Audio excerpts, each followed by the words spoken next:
नमस्कार। Super India news TV में आपका स्वागत है। मैं हूं राजेश आर्य। आप सभी को सुपर इंडिया न्यूज़ टीवी परिवार की ओर से दीपावली की बहुत बहुत शुभकामनाएं। अब हम समाचार की ओर बढ़ते हैं।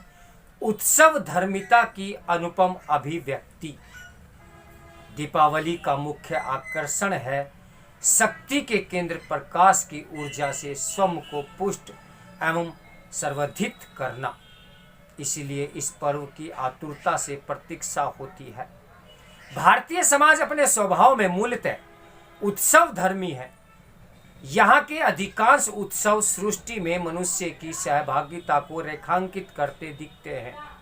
इस सृष्टि से दीपावली का लोक उत्सव जीवन के हर क्षेत्र, घर बार, खेत खलियान, रोजी रोटी और व्यापार व्यवहार सबसे जुड़ा हुआ है।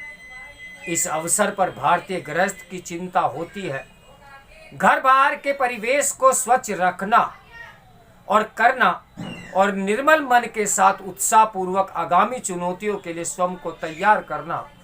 प्रकृति की लय के साथ अपनी लय मिलाते हुए यह त्यौहार जीवन में सुख, समृद्धि, उत्साह और गति के उत्सव स्वागत का अवसर होता है। इसका मुख्य आकर्षण है शक्ति के केंद्र प्रकाश की ऊर्जा से स्वयं को पुष्ट एवं संवर्धित करना। इसी भाव से गांव हो या शहर, बच्चे हो या बूढ़े, हर जगह हर किसी को प्रतिवर्ष वर्षा ऋतु के बाद शीत के प्रारंभ में की संधि वेला में दीपावली की आतुरता से प्रतीक्षा रहती है। यह भी एक कारण नहीं है कि इस अवधि में उत्सवों की भरमार होती है। ये प्रकृति की सुषमा का ही प्रकटन है कि विजयदशमी के जिस मंगल यात्रा की शुरुआत होती है वह पूरे महीने भर चलती रहती है। दीपावली के साथ इसके आगे पीछे कई उत्सव भी जुड़े होते हैं, जिनमें शरद पूर्णिमा, इसको कोजागिरी, और करवा चौथ के बाद आती है धनतेरस, जिस दिन धन्वंतरी जयंती भी होती है।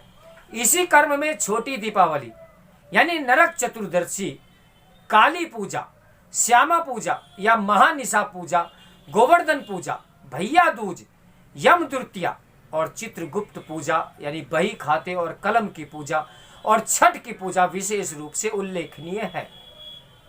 इन उत्सवों को मनाने में पर्याप्त क्षेत्रीय विविधता भी दिखती है और विभिन्न समुदायों की भिन्न भिन्न रुचियां भी परिलक्षित होती हैं।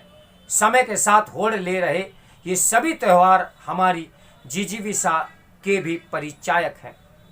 समय के साथ ही इन्हें मनाने के तौर तरीकों में बदलाव आता रहा है। कभी प्रकाश स्रोतों के लिए संघर्ष करना पड़ता था, लेकिन आज बिजली की महिमा से प्रकाश की कोई कमी नहीं है।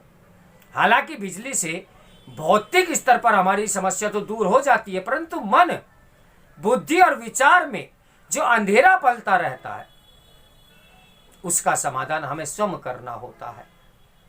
मुश्किल तब और बढ़ जाती है जब मन का अंधेरा हमें अंधेरा ही नहीं लगता। मनुष्य होने का यह अर्थ तो डार्विन महोदय की कृपा से यह समझ में आया कि धरती पर प्राणियों के विकास यानी इवोल्यूशन के क्रम में सिंदूर और अतीत में कभी हम आज के दुपाए जीव के रूप में पहुंचे। साथ साथ शरीर की जैविक रचना में परिवर्तन आया और आकार प्रकार भी बदला। मस्तिष्क की जटिलता और आकार भी बदला और एक लंबी छलांग के साथ हम आज के अर्थ में आदमी बन गए। होमो सेपियन होकर इसमें सोचने विचारने की विलक्षण क्षमता आ गई।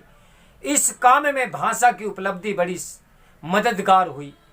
इससे सोचने वाले दुपाय प्राणी के लिए वर्तमान में रहते हुए सोच विचार के स्तर पर अतीत ही नहीं अपितु भविष्य की कल्पना भी आने जाने की सुविधा मिल गई। अपनी रचनात्मक बुद्धि के जरिए मनुष्य ने नित नए प्रयोग शुरू किए। नित नए खोज के साथ धरती, पाताल और आकाश हर कहीं मनुष्य अपने पदचाप छोड़ने लगा।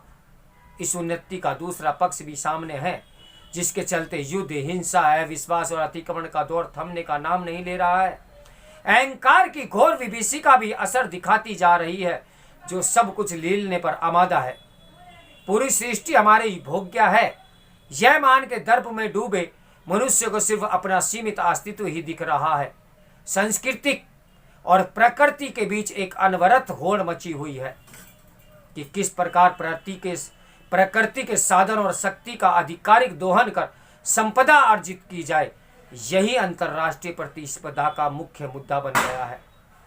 भारतीय सोच इस दृष्टिकोण से भिन्न रहा है।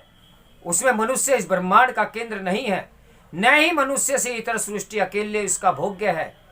सिर्फ मनुष्य उसका अकेला भोगता नहीं है।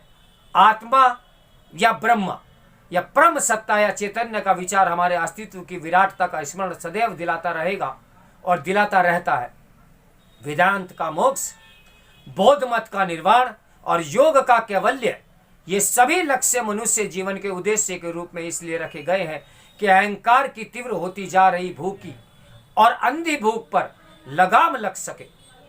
मनुष्य होने की सार्थकता मनुष्यता का सीमित आवरण वाले पहचान से बाहर निकलकर या कहीं अपनी पर अतिक्रमण कर व्यापक मनुष्यता का या समग्र जीवन को सत्ता की पहचान कर सके और आत्मसात कर सके। उसी के आलोक में मनुष्य को अपने कर्तव्य का निश्चय किया जाना चाहिए। शायद दूसरे का हित करना ही सुख की सही कसौटी है। भौतिक शरीर के साथ जुड़े मनुष्य का जीवन अनंत नहीं होता है।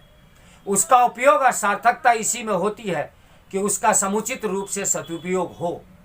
छोटे स्वार्थों के अधकचरे घरोंदों को बनाने संवारने में भी हम टूटते भी हैं, परंतु अहंकार की ध्वनि के रूप में बीच उसकी 8 अक्षर अनसुनी कर देते हैं। तब कब दबे पांव अंधेरा जीवन में आ जाता है ये पता ही नहीं चलता। हमारे जीवन का क्रम भी आज ऐसा ही बना जा रहा है। काल का पहिया बिना रुके घूमता रहता है। दिन और रात के क्रम के साथ प्रकाश और अंधकार का अनुक्रम भी सदैव लगा रहता है। यानी दिन के प्रकाश से मिलने वाला लक्ष्य यानी आश्रय और संतोष नित्य नहीं रहने वाला है। सजग और सतर्क ढंग से अंधकार से जुड़ने या जूझने के लिए सतत तैयार रहना जरूरी है। अस्तित्व और विश्व के प्रति हमारी दृष्टि ही इस जीवन संग्राम का पाथेय होती है। विवेक यह कहता है कि विराट अस्तित्व के साथ जुड़ना जरूरी और कल्याणकारी है। इस जरूरत को पहचानना होगा और इसकी आवाज सुननी होगी। स्वयं को इसके साथ नियोजित भी करना होगा। सृष्टि की दीपावली में विराट प्रकाश का माध्यम बनना ही मनुष्य होने की सार्थकता है। महान संत रैदास के शब्दों में कहें तो हम प्रभु रूपी दीपक की बाती हैं। प्रभु जी तुम दीपक, हम बाती जाकी ज्योत जरे दिन राती। तो इसी शब्द के साथ, इन्हीं शब्दों के साथ आप सभी को दीपावली की बहुत बहुत शुभकामनाएं। नमस्कार, मैं हूं राजेश आर्य।